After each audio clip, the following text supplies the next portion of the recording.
karanasan po, tingnan ba na kasalanan ng media? Media educators are warning all to become press freedom. This corruption in media won't be reduced to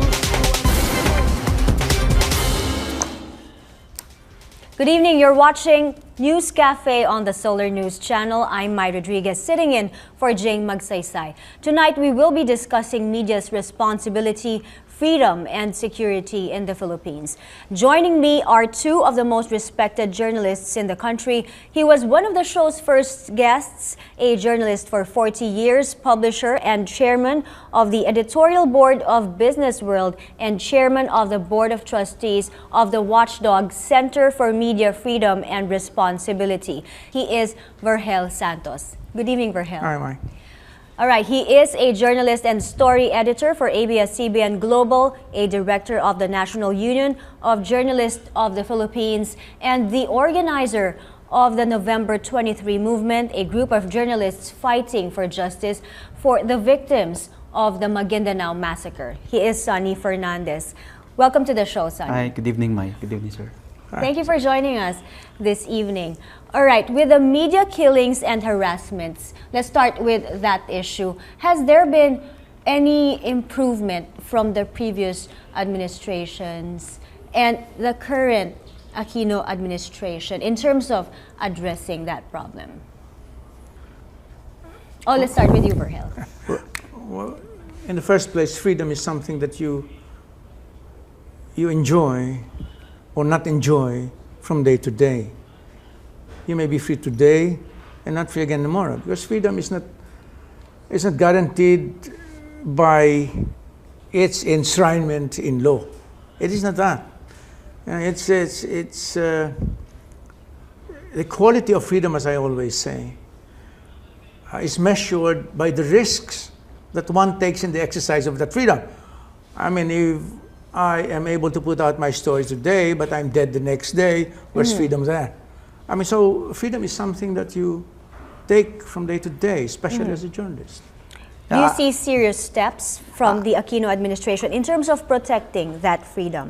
No, we don't think so. But first, I agree with Sir Vergel. No, it is freedom is how brave we can assert our right to inform the people critically of issues. Since 1986, meron ng 154 journalists killed. Of this number, 104 happened during the Arroyo administration. 32 of them journalists sa Ampatuan massacre. As if the Ampatuan massacre was not enough, 14 more journalists were killed under President Noynoy Aquino.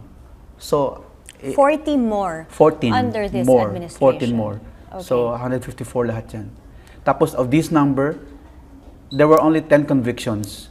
All of these triggermen, none of them was mastermind. So talagang na-perpetuate yung media killing sa ating bansa. That is also an inherent problem, no, Sir Vergel? Yes, there's a culture of impunity, Yes. quite clearly. Because no one goes to jail who should. Just about the only people, a few of them who have done, not really the masterminds, as Sonny has said. So he goes on and on. So how is the media community addressing this? On the part of NUJP, meron kaming system of alert na parang lahat ng journalists are being informed na every time na may naharas o threat of libel, ganyan, we ask them to report it to us, then we investigate, tapos we release alerts sa lahat ng news media. Kasi isang way yan that we think that will deter any threat from being happen. No? Tapos we continue yung education and training sa mga journalists para ma-improve ang kanilang way of reporting.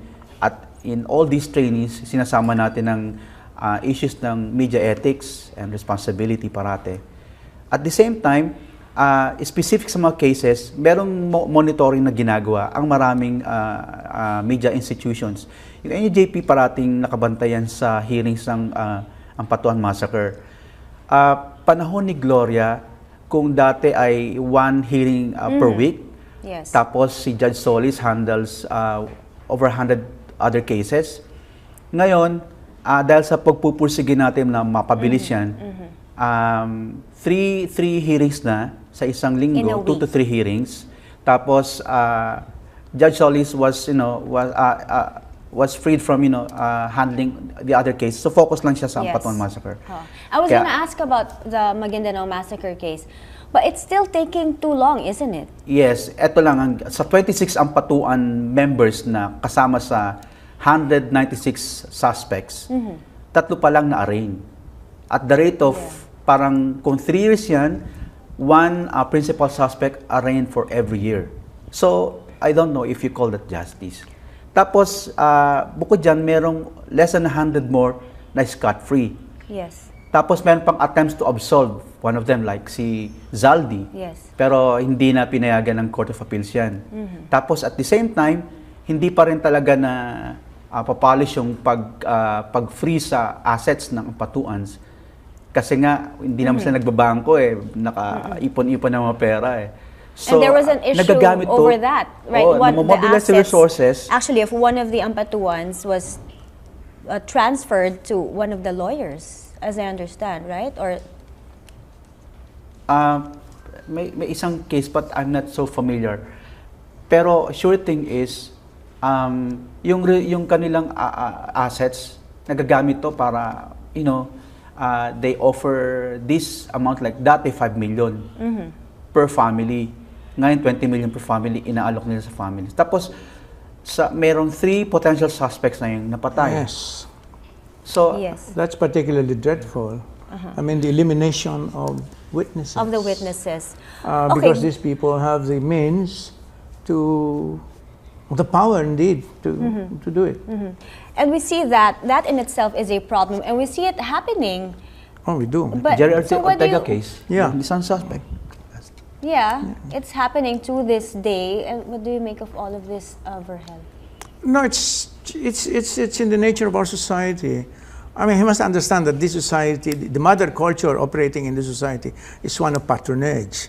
And when you have Ampatuans are themselves patrons, and they have their own clients, and who are prepared to, and they have their own enforcers who are prepared to do things for them. This is the nature of the society. But do you And see? this is replicated all over where there are political clans. Yes. in the Yes. country. Do you see any way to expedite the case?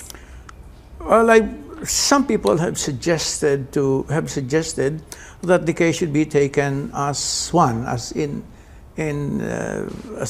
one case by itself, so as not to complicate Yeah. things. Imagine you have to wait for all these suspects to be Exactly, arraigned one exactly. by That seems to me a one. sensible way of approaching it. So what has happened to that? Is there a petition for this case to be heard as one case? Actually, sa case ng Patuan Massacre, Yeah. focus lang si Judge Solis doon. Tinanggal na yung ibang other cases. Other cases. Tapos, Yeah, no, I mean, di ba we're waiting for all the suspects, all Yeah.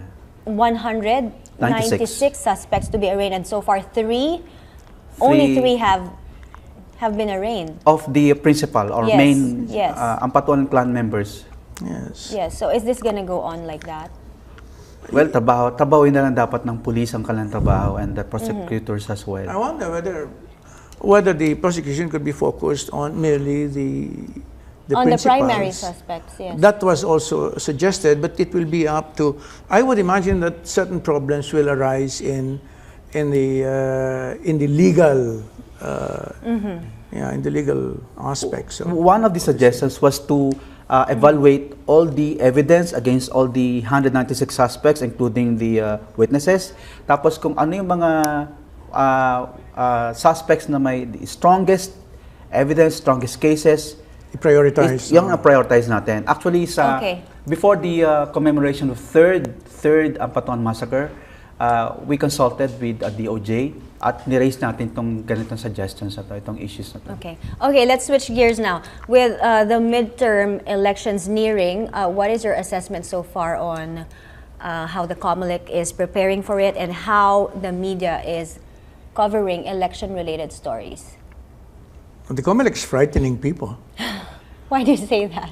No, because the COMELEC has appropriated the power to judge whether the media are being fair or not to their subjects. How can that be? I mean, that is certainly beyond the purview beyond the province of the COMELEC. And I cannot understand that. I cannot understand the COMELEC arrogating unto itself the power to decide whether we in the media are being fair or not to our subjects. I mean, that's clearly an infringement of the press power. Sonny, what is your take? It's overstepping the boundaries of its mandate. Especially may provisions sa COMELEC media election rules about reply. Ito ngang reply bill na to hindi nga maipasa sa Congress, pero the he FOI is implementing bill. it. No, actually the right of reply bill. Okay. It is part of he wants to implement something even before it becomes a law. I can't understand That it. is prior In restraint. fact, the right of reply by itself is unconstitutional, if you ask me, because it infringes upon press freedom. It abridges. It abridges. So the FOI bill is considered dead in the 15th Yes. Congress. Are you still hoping something's gonna happen in the next Congress? I have very slim hope. You know, if you look at the Freedom of Information Bill, to me it's a ridiculous thing. Why? Because we are trying to put into law the very idea that public information should be made public so that the public may know. Isn't that ridiculous? And this is precisely. But what would? No, I think the main point is the access to these public records. That Now, the point of the law that somehow saves it is that sanctions will be written into the law, so that any keeper or guardian of the information who refuses any request for the revelation of that information will be punished by imprisonment. Sadly, That is the point. I think Pinoy has yet to realize that FOI could be an instrument in his tuwid na daan, yung anti-corruption campaign. Kasi with FOI... that was one of his campaign promises, by the way. Indeed, yes. Pero sabi niya yung last na statement, debatehin muna natin mabuti yan. Why? I mean, I cannot understand the need for any further debate on the issue. You're talking here about public information. For the past 15 years, Yes. nandiyan nakasalan You know yan. why? I'll tell you why. Because this is a battle between power and freedom. Because the Freedom of Information law makes people in power its potential targets. They will have to be required to reveal themselves. Naturally, they don't like it. So consequently, they are not very eager to pass that law, because it will require them to reveal themselves. So they will not want that. Okay, Saka they have this notion na ang mag-benefit dito sa FOI, media. Pero we get our stories, some information that we gather, pero ang end user pa rin naman yung taong bayan. Okay, let's go back to the elections. What do you say to proposals that the COMELEC should actually spearhead debates of our senatorial candidates, and for all the media networks to cover it, so that there are no, color that's put into a network's hosting of such debates? Sir, hindi niya trabaho yun. It's ridiculous. Yan ang trabaho talaga natin. Magbilang As siya. media organizations. Yeah, as media organization. Actually, the COMELEC is usurping the role of the media. You know, if my paper decides to promote only one candidate during this election, the COMELEC can do nothing about it in point of law, because that is the nature of press freedom. What is guaranteed here is plurality of voices. There are so many media, and therefore the chances of fairness are greater. than if there were only 1, 2, or 3 media organizations. That's just about it. Okay, we have to take a break, gentlemen. News Cafe will return after these reminders.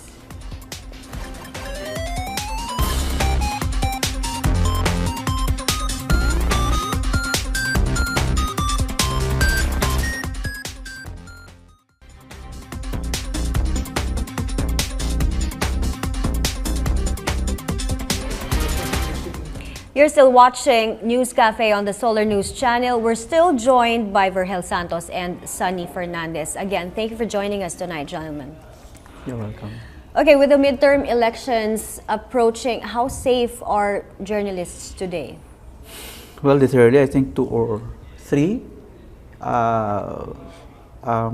election-related violence happened sa ilang journalists, isa sa Bulacan, ganyan. And we're still monitoring, investigating these cases to confirm. It's, although ang Patuan massacre proved that the election period could be the most dangerous period in our political life. So we should not take chances as far as our safety is concerned. Do you still think another Maguindanao massacre can happen with? We hate to think that could happen again. It's really chilling, it's really inimical, it's revolting. The likelihood of anything like this happening is to do with how far the place is But from the private light, armies from Metro are Manila, for still- instance, or from a city. Private which is really armies the are place. still there, right? I mean, these clans, the Oh, they're political still there. families. They're still in operation. They still have power. They still have money. They still have arms. That, given all those things alone, I mean, you cannot really say. So if we want to address like safety, security, we have to address a lot of things that may factor in yung warlordism, Yes. yung patronage politics, yung Yes. media ethics, yung working conditions of the media mismo. And that is really going to the root of the problem. But Yes. Levels of do we professionalism. see serious steps being taken to go to the root of the problem, like warlordism and The government stopped. Di ba before si Arroyo parang put up a commission o a group part of to member pa nga, dismantle the to dismantle private armies? Yes. Sadly, hindi tinuloy ni Pinoy itong ano na to. So, Virgel, is there anything being done by the other media groups, No. CMFR, to For revive? for our part, all that we can do is, as San has said, 3 things: educate, alert, expose. These are the things. The more we educate our practitioners, the higher the standards of professionalism will become, and the more we alert them to these things, the more cautious there will be, and therefore there will be the less the likelihood that they would be victims of violence. And then by exposing all these things, exposure of the truth is always liberating in a certain way. Not only that, liberating and preventive as well. So those are about the only things that we can do. But if you look at the levels of maturity and education of the society, I mean, I must say that we can expect more and more of these things to happen in our society. Okay, let's move on to another topic we should talk about. What is the essential difference of newspapers, radio, and television in terms of how news reporting is done, and what are the limitations of each one? Well, definitely radio, broadcast, the broadcast media have a wider reach than the newspapers. You know that the total circulation of newspapers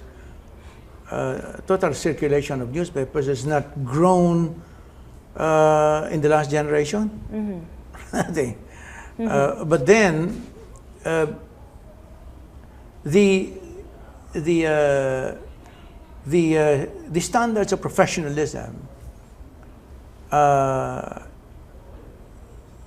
has to do very much with the natures of the media. Like if you happen to be a newspaper person, you have all day to put together, to chase after your story and put it together. If you happen to be in broadcast, you are racing against an hourly deadline or something like that. And therefore, I would imagine that if you were in broadcast, you are forced to be predisposed to less than rigorous practice. So, and considering how complex and how controversial the issues are in this country, not easy to make the people understand easily or even quickly what's happening around them. In broadcast, we're so much constrained by time. Kasi like before, I used to produce news stories. We limit the voice-over stories of reporters to 1 minute 30 seconds. Unlike a newspaper where somebody can write extensively on any report. And then, of course, sa media, ang daming production values that you need to attend to, like names, cartoons, yung mga graphics, kung meron kayong statistics. Sa newspapers, may graphics, layout artists, so easier and less expensive as well. I was asking you this earlier. Do you see an issue with media persons doing the news on prime time, on TV, and then later on you see them as radio commentators? Because they could voice their opinions on radio, right? That should not be a problem at all. I mean, if you know what you're doing, I mean, it all has to do with whether you know what you're doing or not. You know, if you don't, you shouldn't be there at all. This is the problem. But if you do, I'm sure you know your place wherever you might be at any time, whether you're in broadcast or in radio or in print. I mean, it's all a matter of knowing what you're doing. So the laws are enough But to the police. problem, the greater problem, it seems to me, is the confusion caused by online. You know, you know there is a huge online crew of pseudo journalists now in operation, Yes. and naturally, Yeah, where I was going to ask, where does online stand in all of these things? the technology allows just about everyone who is not yet a journalist to style himself as a journalist. This is the problem. And the problem is there's no accountability. Unlike in newspapers, media outfits, where we can also publish online stories, we're accountable to our media outfits as well. Yes. Although I'd like to add sa dun sa problem na sinasabi natin kanina, maraming kailangan talagang tabuin sa media mismo. Hindi lang professionalism, education, pati yung working conditions as well. Kasi all these things, even the national policies, help promote freer and critical expression of ideas. And like you said, Verhel, earlier, raising the level or raising the bar of professionalism. Yeah, we need to do that, and we should start from inside. I mean, that can be done from inside. Not easy to do, by the way, given the because there is, if you observe the deterioration in the professional deterioration cuts across all practices, not only not only in journalism, but in other professions as well. So it's a larger problem. Actually, it is a larger problem. Okay, final words, Sunny? Yun lang, I think this election, mahalaga yung papel ng mga journalists dahil sa electoral democracy, isa tayo sa stimulants to make this society more dynamic through our vigorous critical reporting. But then of course, dapat this is time to be conscious of our safety sa ating coverage. Kasi naging conscious naging scoop-oriented, exclusive-oriented, ganyan lang sa TV, ganyan. So I think it's time to be conscious of all these things. Okay. I'd hate to cut our discussion, but that is all the time we have. I would like to thank our guests again for joining me tonight. Vergel Santos of CMFR and Sunny Fernandez of the NUJP. Thank you so much, gentlemen. In behalf of Jing Magsaysay, I'm Mai Rodriguez. Join us again next Friday for another round of 360-degree discussion right here on News Cafe. Salamat po.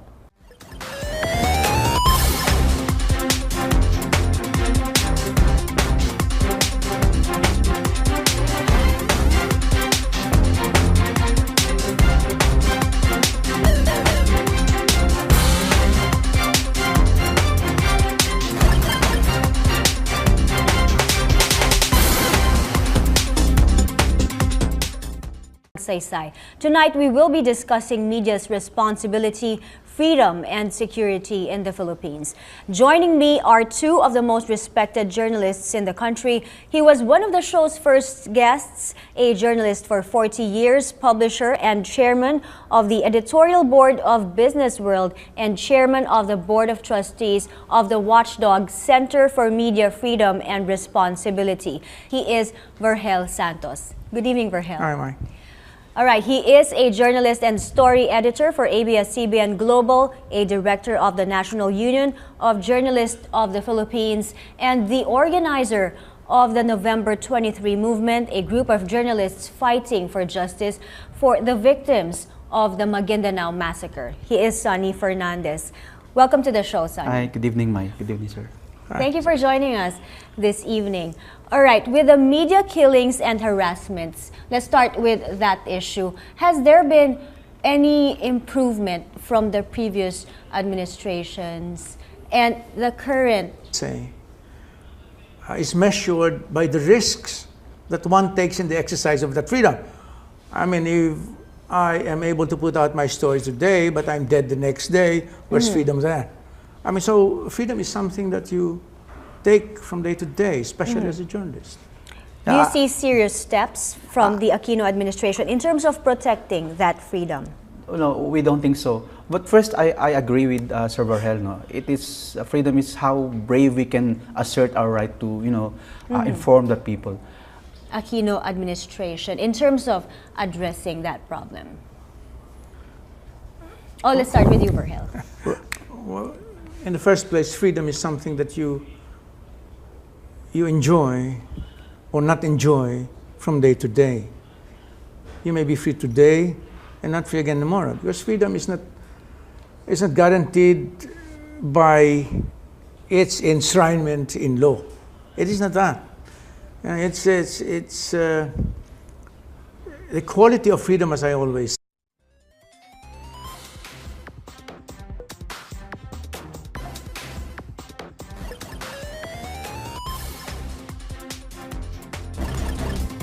Sa bukod, di na ba nakasalanan ng media?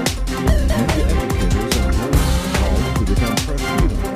This corruption in media won't be reduced to Good evening. You're watching News Cafe on the Solar News Channel. I'm Mai Rodriguez, sitting in for Jing